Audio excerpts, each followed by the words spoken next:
You're lying in bed, not sleeping, running the same calculation you've run 100 times. If you start tomorrow, if you actually do it, the whole thing resets. A clean slate.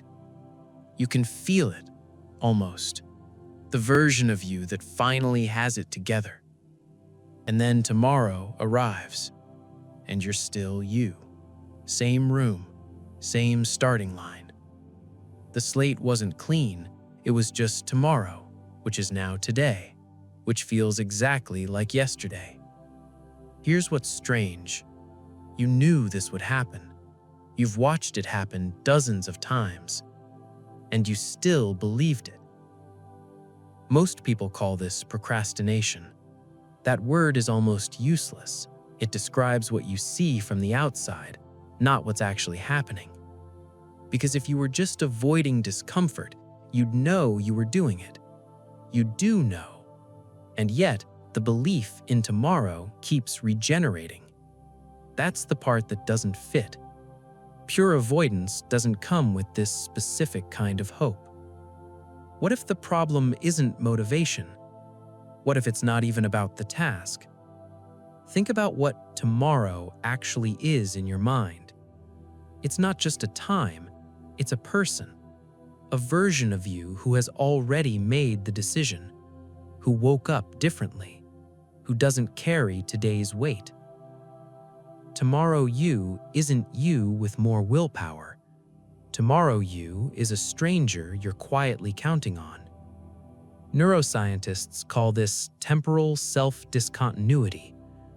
When you imagine your future self, especially far future, but sometimes just tomorrow, the brain activates different neural patterns than when you think about yourself right now.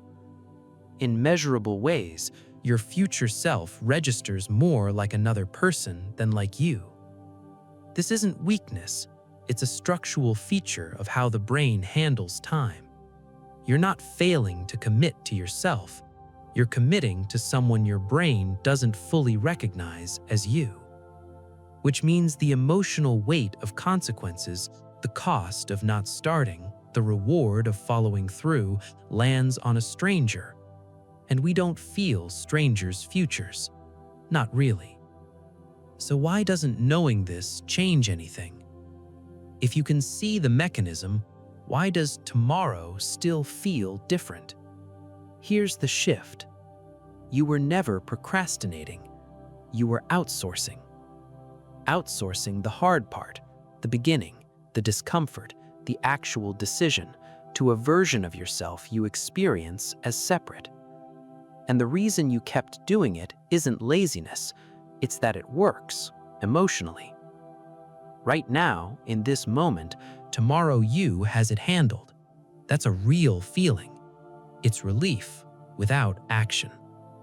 The reframe isn't be harder on yourself. The reframe is tomorrow you is not a different person. That person has no additional resources, no different context.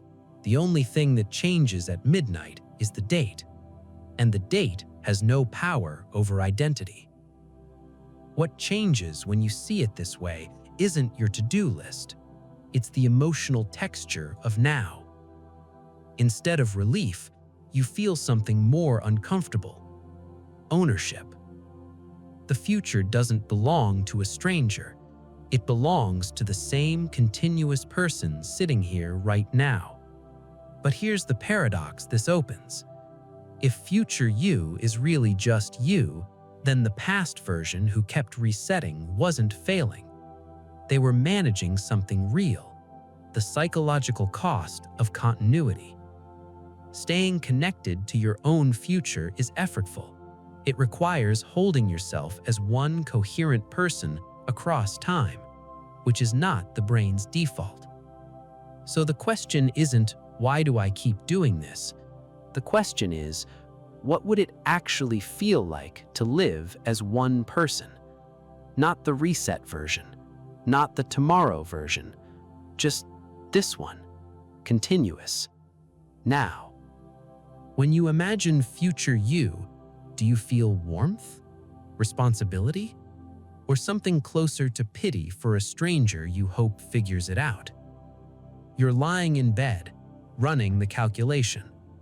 Tomorrow feels different because it always has, because the brain makes it different. The only question is whether you're the same person on both sides of midnight. That one's yours to sit with.